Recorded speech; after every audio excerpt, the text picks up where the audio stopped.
আসসালামু আলাইকুম viewers, welcome to my YouTube channel. আমি আছি আপনাদের সাথে মোহাম্মদ নাজমুল হুদা। আজকের বিষয় হচ্ছে আরএসসি অ্যাকর্ডে ফায়ার সেফটির জন্য যে সমস্ত ডকুমেন্ট প্রয়োজন হয় সে সমস্ত ডকুমেন্ট বিষয় নিয়ে কথা বলবো। চলেন শুরু করা যাক। সঙ্গে থাকুন, সাথে থাকুন। Fire alarm and detection system নিয়ে যে সমস্ত ডকুমেন্টের প্রয়োজন হয় তার একটি তালিকা তৈরি করেছি। তালিকাটি হচ্ছে, প্রথমে আছে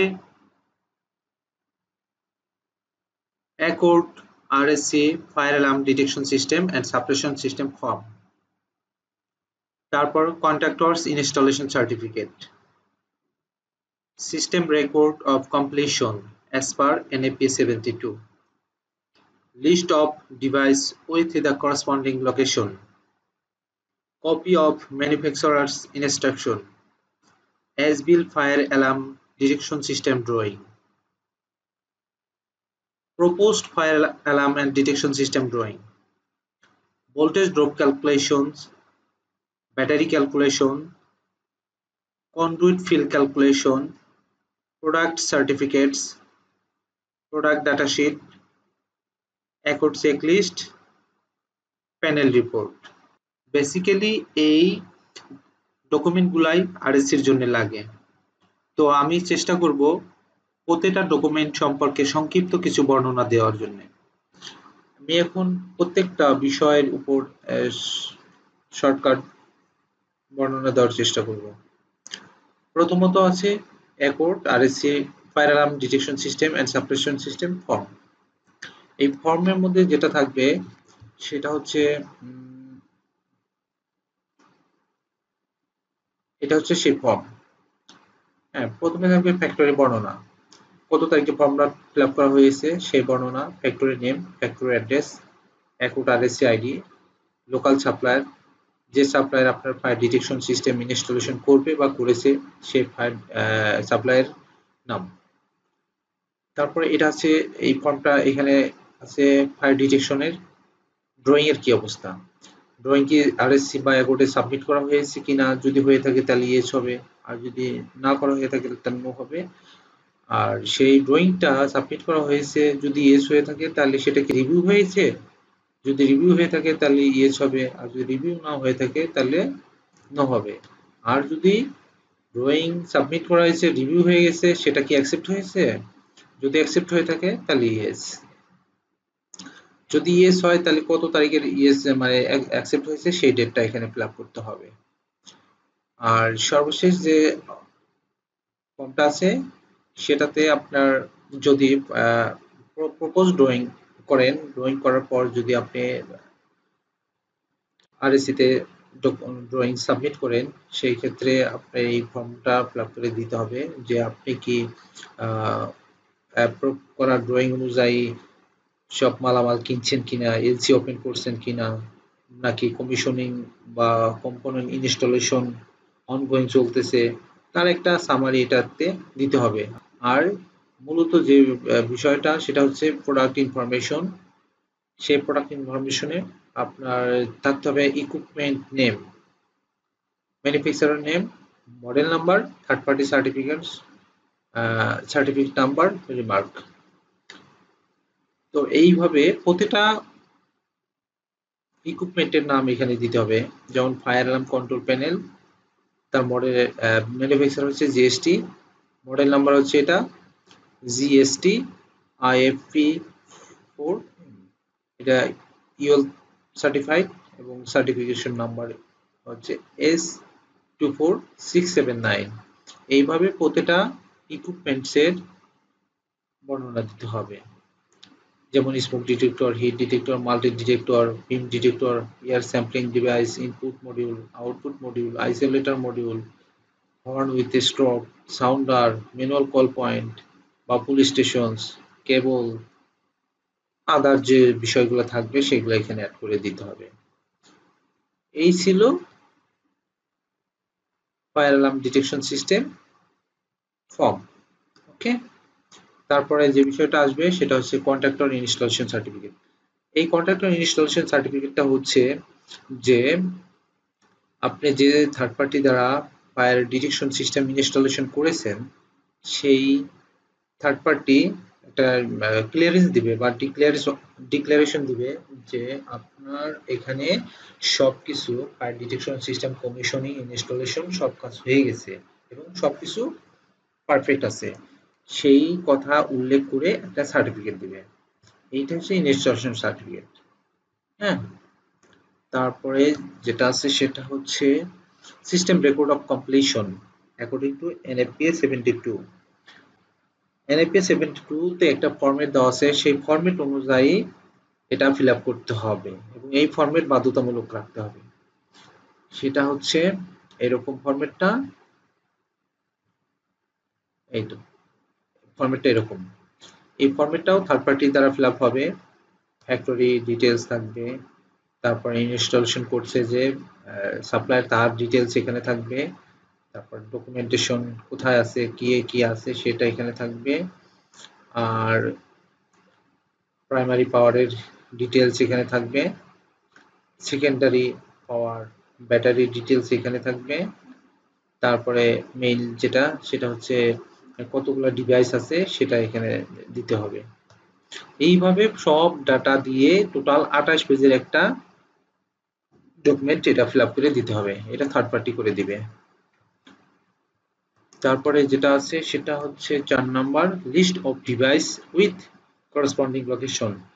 লিস্ট অফ ডিভাইস মানে আমার যতগুলো ডিভাইস থাকবে ফায়ার অ্যালার্ম ডিটেকশন সিস্টেমে, যতগুলা ডিভাইস থাকবে প্রত্যেকটা ডিভাইসের লিস্ট থাকবে এবং সেই লিস্টে প্রত্যেকটা ডিভাইস কোথায় আছে ইন্ডিভিজুয়াল অ্যাড্রেস এখানে রাখতে হবে। যেমন এরকম,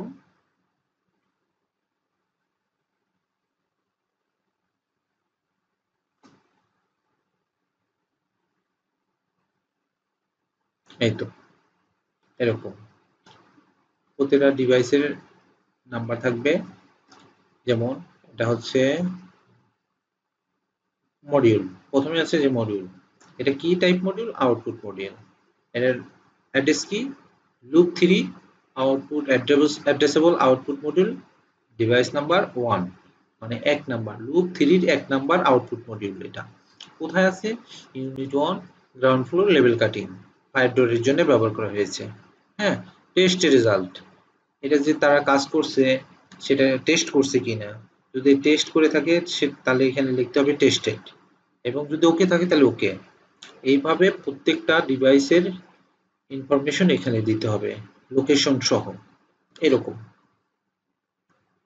তারপরে কপি অফ ম্যানুফ্যাকচারার ইনস্ট্রাকশন, এটা হচ্ছে ম্যানুয়াল।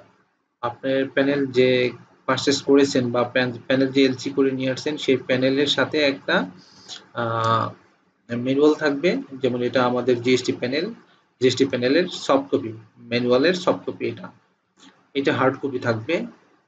এই ম্যানুয়ালের ভিতরে ডিটেলস বলা থাকবে যে আপনার প্যানেলটা কোথায় ইনস্টল করতে হবে, কিভাবে ইনস্টল করতে হবে। হ্যাঁ, সবকিছু এখানে ডিটেলস থাকবে।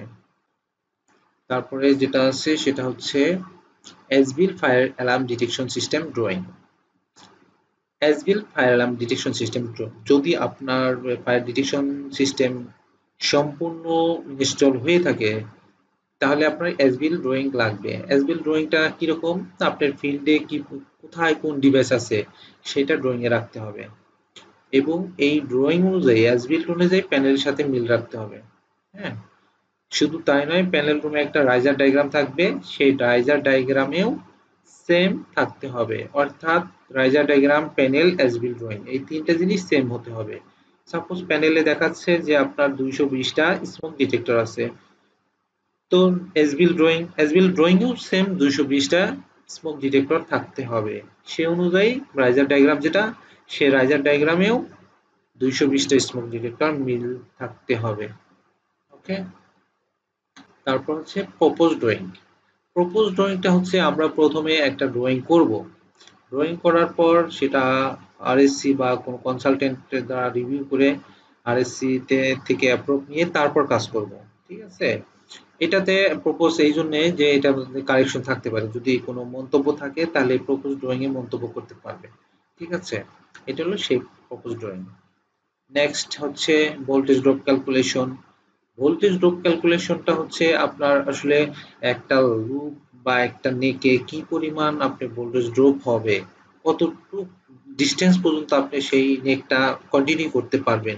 এটা আমি চাইলে তো আমি এখান থেকে 2-3 কিলোমিটার দূর পর্যন্ত একটা নেক নিয়ে যেতে পারি না, সেই জন্য ভোল্টেজ ড্রপ ক্যালকুলেশন করতে হয়। একটা মিনিমাম রেট আছে, সেই রেট অনুযায়ী ভোল্টেজ ড্রপ রাখতে হবে। তারপরে তারপরে আছে ব্যাটারি ক্যালকুলেশন। ব্যাটারি ক্যালকুলেশনটা বেশি ইম্পর্টেন্ট, সেটা হচ্ছে যে আপনার প্যানেলের জন্য সুইটেবল ব্যাটারি কোনটা হবে সেটা এই ব্যাটারি ক্যালকুলেশনের মাধ্যমে বোঝা যাবে। এইখানে আমি একটা ফরম্যাট দেখাচ্ছি, সেটা হচ্ছে বলা আছে যে এখানে ক্যালকুলেট করা যে অ্যাম্পিয়ারটা আসছে সেটা হচ্ছে 25.91 অ্যাপ্রক্স। এই 25.91 অ্যাপ্রক্স এম্পিয়ারের ব্যাটারি আমার মানে রিকোয়ার্ড, এই সাইজের ব্যাটারি আমার লাগবেই। হ্যাঁ, তো এর চেয়ে আমার অবশ্যই বড় সাইজের ব্যাটারি দিতে হবে। সেই ক্ষেত্রে provided battery size 26 ampere hour. তার মানে হচ্ছে আমি যদি কখনো নেক্সট টাইমে এই প্যানেলের আন্ডারে কোনো ডিভাইস বাড়াতে চাই সেক্ষেত্রে আমি পারবো না, কারণ হচ্ছে আমার ব্যাটারিটাও তাহলে চেঞ্জ করে নিতে হবে। কেন? কারণ হচ্ছে সাপোজ আমি এখানে কতগুলা স্মোক ডিটেক্টর আছে 190টা। 190টা স্মোক ডিটেক্টর কোনো কারণে যদি সেটা 190 এর জায়গায় যদি 220টা হয়ে যায়, তার মানে আলটিমেটলি 30টা ডিভাইস বেড়ে গেল। 30টা ডিভাইস বেড়ে যাওয়ার কারণে রিকোয়ার্ড যে ব্যাটারি সাইজ সেটা অবশ্যই বেড়ে যাবে। রিকোয়ার্ড সাইজ যখন ব্যাটারি বেড়ে যাবে তার চেয়ে ওভার সাইজ ব্যাটারি দিতে হবে, কারণ 26 এম্পিয়ারের ব্যাটারি তখন হয়ে যাবে আন্ডার সাইজ। সো আমাদের উচিত একটু ওভার সাইজ ব্যাটারি দেওয়া। ওভার সাইজ ব্যাটারি দিলে no problem, but under size battery হলে প্রবলেম। কারণ হচ্ছে অ্যাজ পার এনইপিএ আপনার অ্যালার্ম অবস্থায়, অর্থাৎ অ্যালার্ম বাজবে এরকম একটা সিচুয়েশনে মিনিমাম 5 মিনিট থেকে 15 মিনিট আপনার বেল বাজতে হবে। হ্যাঁ, তো এই 5 থেকে 15 মিনিট বেল বাজানোর জন্য তো একটা পাওয়ার দরকার। তখন কি হবে, যদি ইনসিডেন্ট হয়ে যায় সেই ক্ষেত্রে কি হবে, আমার ইলেকট্রিসিটি থাকবে না, তখন এই সেকেন্ডারি পাওয়ার অর্থাৎ এই ব্যাটারি দ্বারা আমার প্যানেল অ্যাক্টিভ থাকবে। আর প্যানেল কতক্ষণ অ্যাক্টিভ থাকবে সেটা এনএপিএ তে বলা আছে 5 থেকে 15 মিনিট। এই 5 থেকে 15 মিনিট ধরে আমার ব্যাটারি ক্যালকুলেশন করতে হবে, এর চেয়ে কম যদি হয় তাহলে তো হবে না। ওকে, এই জন্যে ব্যাটারি ক্যালকুলেশনটা ভেরি ইম্পর্টেন্ট। তারপরে আসছে কন্ডুইট ফিল্ড ক্যালকুলেশনস। এখন কন্ডুইট ফিল্ড ক্যালকুলেশনটা এই জন্য দরকার যে সাপোজ আমি একটা পাইপের ভিতর দিয়ে কতগুলা কেবল নিতে পারবো বা কতটুক জায়গা ফাঁকা রাখতে হবে। আমি তো চাইলে আমি ওর ভিতর দিয়ে 2টা কেবল নেওয়ার যে কথা, বাট আমি 5টা কেবল নিব, কিন্তু তো সেটা হবে না, এরও একটা রুলস আছে। আপনি প্রত্যেকটা কন্ডুইটের ডায়া অনুযায়ী 40% ইউজ করতে পারবেন, 40% ভলিউম ইউজ করা যাবে আর 60% ভলিউম খালি রাখতে হবে, কারণ সেই ভলিউম দিয়ে বাতাস যাওয়া আসা করবে। হ্যাঁ, এই জন্যে সেটা 40% এর বেশি ব্যবহার করা যাবে না। এই জন্য এই কন্ডুইট ফিল্ড ক্যালকুলেশনটা প্রয়োজন পড়ে। এই যে suppose conduit field ratio calculation করে যেটা আসছে 11.55%, অর্থাৎ এটা 40% এর কম, এই জন্য এটা অ্যাকসেপ্টেড।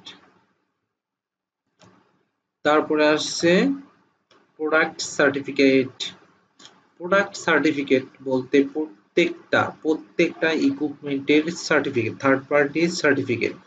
থার্ড পার্টি সার্টিফিকেট বলতে কি বোঝাচ্ছে, থার্ড পার্টি কারা, ইউএল, এফএম, এই ধরনের যে আছে, এলপিসিপি, এই ধরনের যে যারা থার্ড পার্টি তারা সার্টিফিকেশন দিবে যে হ্যাঁ এটা ঠিক আছে, এটাই হচ্ছে সার্টিফিকেট।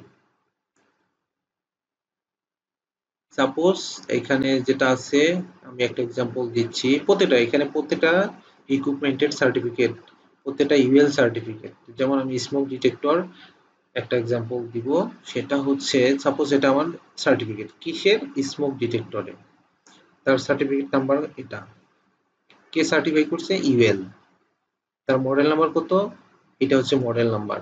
ওকে, এগুলো মার্ক করে দিতে হবে। যদি আমরা আরএসসি অ্যাকর্ডে ডকুমেন্ট সাবমিট করি সেই ক্ষেত্রে এইভাবে মার্ক করে দিতে হবে। যদি হার্ড কপি দিই হার্ড কপিতে মার্কার পেন দ্বারা এভাবে মার্ক করে দিব। ঠিক আছে, এভাবে প্রতিটা ডিভাইসে আমরা মার্ক করে দিব। ক্লিয়ার?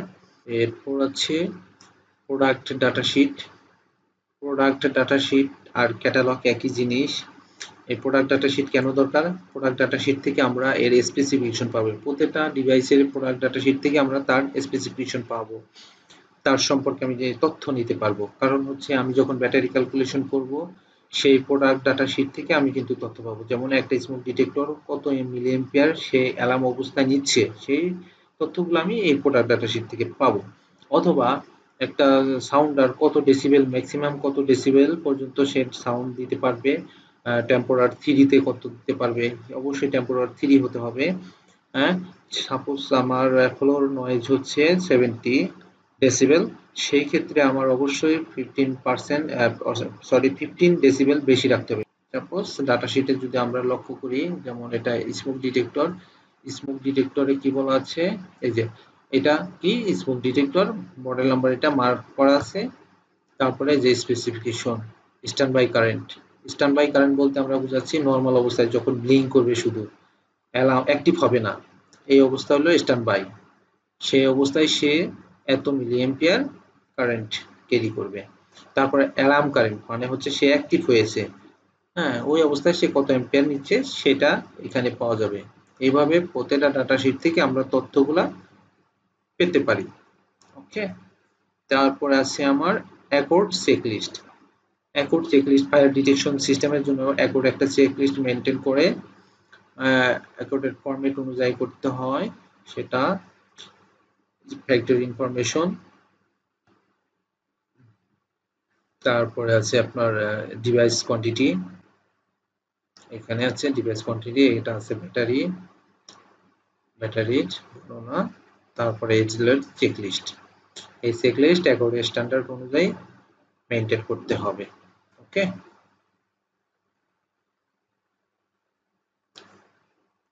তারপর আছে প্যানেল রিপোর্ট।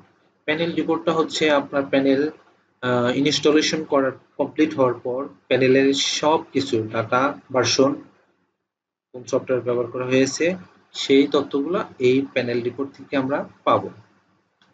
এটা অবশ্যই প্যানেল রুমে প্যানেলের পাশে রাখতে হবে। সাপোজ এটা আমার জিএসটি প্যানেল রিপোর্ট, এটা প্রোগ্রামার যে সেটা বলা আছে কত তারিখে রিপোর্টটা জেনারেট হয়েছে সেটার বর্ণনা দেওয়া আছে। ঠিক আছে, তারপরে এখানে প্রতিটা ডিভাইসের অ্যাড্রেস, লোকেশন, লেবেলিং করা আছে কিনা সেই কথা এখানে বলা আছে। এটা হচ্ছে প্যানেল রিপোর্ট।